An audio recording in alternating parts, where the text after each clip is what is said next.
हमारे इस चैनल मैथिली गंगा को लाल बटन दबाकर सब्सक्राइब करें व घंटी के निशान का बटन दबाएं ताकि सभी नए वीडियो आप तक तुरंत पहुंचे बिल्कुल मुफ्त।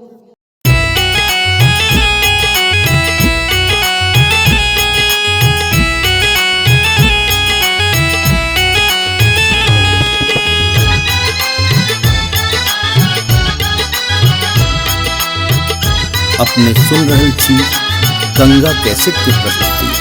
हे मैया दुनिया के आहा बाटै छी ता बाटू ने हमरा एना छाटू ने माँ। हे मैया दुनिया के आहा बाटै छी ता बाटू ने हमरा एना छाटू ने।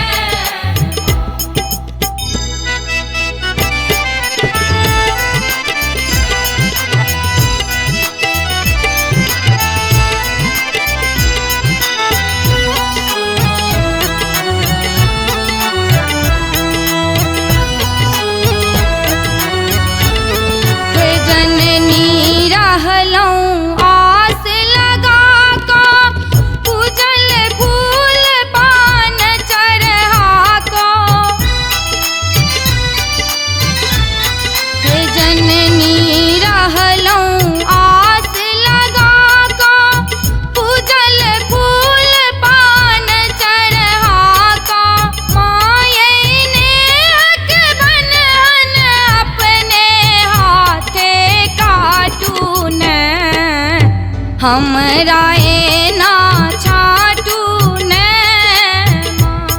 हे मैया दुनिया के आहा बाटै छी ता बाटू ने हमरा एना छाटू ने।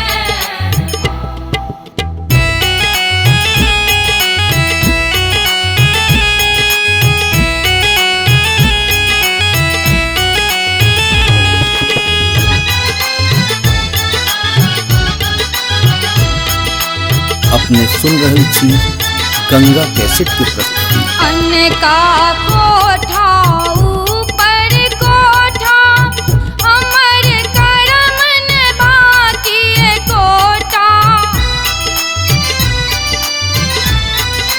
अन्न का कोठा ऊपर कोठा हमर करम न बाकी कोटा।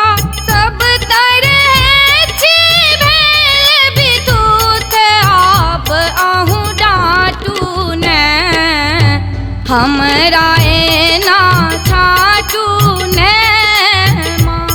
हे मैया दुनिया के आहा बाटै छी ता बाटू ने हमरा एना छाटू ने।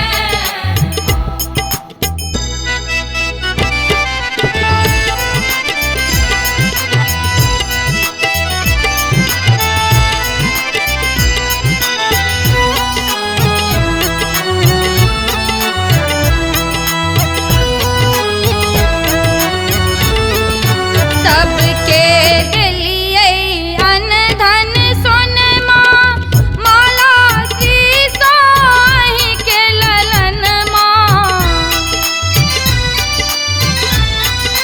सबके देलियै अन्न धन सोनमा माला शीशो अहीं के ललनमा। मानल गलती भेलै कान पकड़ि कऽ हाटू ने हमरा एना छाटू